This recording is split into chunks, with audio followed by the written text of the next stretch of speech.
Awesome. Welcome to Season Your Food, Spice Up Your Life. Tonight we have a special treat for you. I'm making several videos with my beautiful friend Ito. She's here all the way from Texas. Oh, yes. She's bringing the heat tonight, so she's going to be showing me how to make one of her favorite dishes. So walk us through, Ito. What are we making here? Oh, perfect. Well, we're going to make a goat cheese Pomodoro bake with simplicity toast. All right. It's an appetizer. It really goes well with just about any crowd.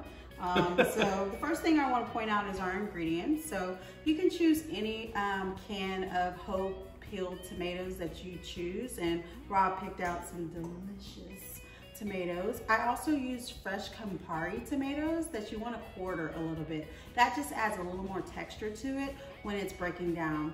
You want about 1/4 of a cup of olive oil, then a little bit of yellow onions. I tend to use about 1/3 of a cup of yellow onions, 2 tablespoons of oregano, and 3 tablespoons of garlic. Sounds like a lot of minced garlic. It's fine. It's you need it. You need the flavor. Yes, and then we're actually going to use, obviously, goat cheese. So we're going to use just about 1/4 of a cup of goat cheese, and that will go on the top. You'll see that a little later, but you want to really start your sauce at the stovetop, so meet me over there.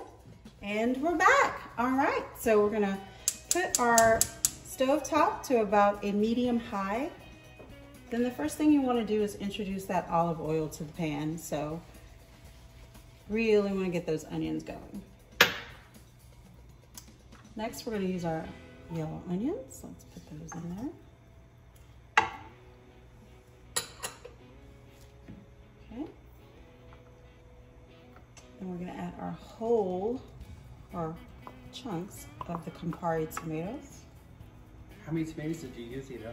I used about 4 Campari tomatoes, so not too many. They're the smaller ones, really juicy, lots of fruit forwardness, very delicious. And I like to add my salt now to the tomatoes. Sounds silly, but I season it in layers. I know that's right. That's why this show is called Season Your Food, Spice Up Your Life. You gotta, perfect. You gotta season as you go. Perfect. It brings out the natural juices of the vegetables. Absolutely. Starting to hear that good sound. That's what you want. And I'll go ahead and add a little bit of my oregano, not all at once. Adding these layers of flavor. Okay.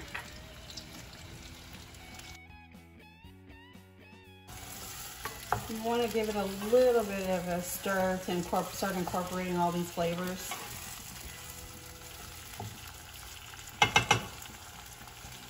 And once these start blistering like they are now, you start adding your garlic. So I'm going to add half now and half a little later.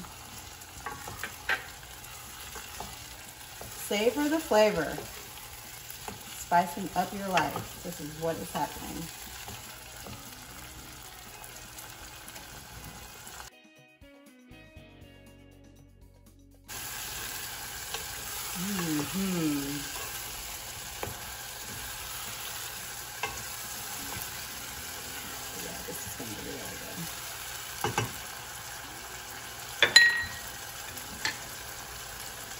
Then I'm going to add a can of the full peeled crushed tomatoes. Again, pick whatever your favorite whole peeled tomatoes in the can is. Don't try to do this at home with fresh whole peeled tomatoes. This works just fine. Like Ina Garden says, store-bought is fine. Store-bought is just fine. Perfect. We're going to add the rest of our garlic. And the rest of our oregano.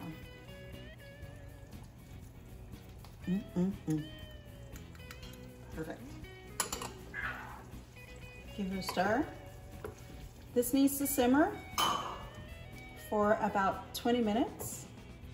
If you let it go an hour, it's fine, but you only need 20 to 30 minutes on medium heat. And we'll check on it when we're done. And we're back.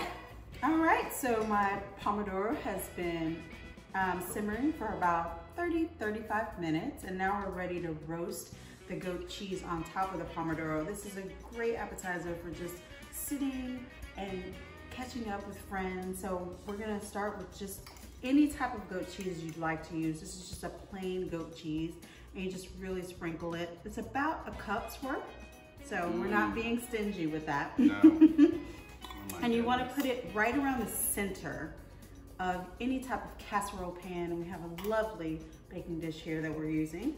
And so you're going to set this in the oven at 375 for about 15 to 20 minutes, and voila, get some nice crostini or crust, and you're ready to go. So, oh my God, it looks so are good. you excited? I'm so excited. And we're back. All right, well now we've had our Pomodoro with goat cheese, Ito's Pomodoro by the way, the goat cheese in the oven for about 30 minutes, and we are ready to enjoy this with some olive oil and garlic crostinis. Just dip it and enjoy. That goat cheese has just bubbled over the top. You just want to broil it for about 5 minutes to get that really nice crust, and enjoy. I'm excited. Okay, let's do it.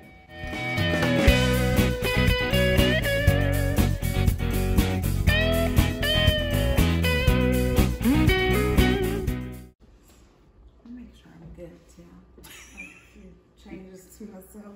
Okay. That would be in the outtakes. Yeah. You look real good. Cheers to that. Cheers. Okay. Okay. Ready?